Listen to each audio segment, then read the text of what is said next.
ទស្សនៈម្យ៉ាងដែលអ្នកគួរយល់ដឹងក្នុងជីវភាពរស់នៅប្រចាំថ្ងៃ1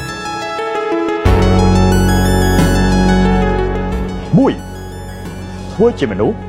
ត្រូវចេះធ្វើការបណ្ដើរដើរលេងបណ្ដើរទើបធ្វើឲ្យជីវិតយើងគ្មានសល់អី2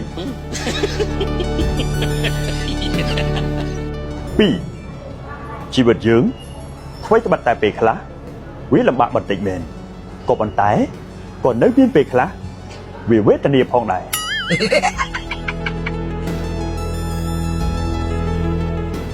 3ដែលជាចំណុចចាំបាច់ដែលយើងត្រូវតែចងចាំស្ទះឡានមានន័យថាឡានច្រើនស្ទះការងារ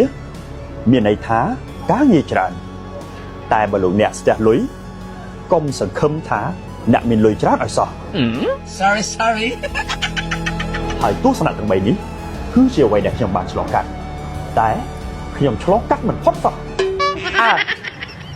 វាបានអាមិនផុតណាបើសំបីតាកៅអីមេក៏ហ៊ានអង្គុយដែរឯងទ្រឹស្ដីជោគជ័យណាមកពីចូលឆ្នាំមកមិនចង់តនការងារផងឯងរត់តែថ្ងៃអញដេញចេញឯងអញ្ចឹងបានវាមិនចេះមានបានគេ4ពេលខ្លះយើងជាមេគេពិតមែនតែមិនប្រកាសថាយើងនិយាយត្រូវរហូតនោះទេអញនឹងវាមិនត្រូវទេតែឯងនឹងទីទៀតវាត្រូវហើយមិនដឹងថាត្រូវនឹងអានេះមួយក៏ត្រូវអញបដិញចេញទេងើបចេញអញអត់ធំហ៎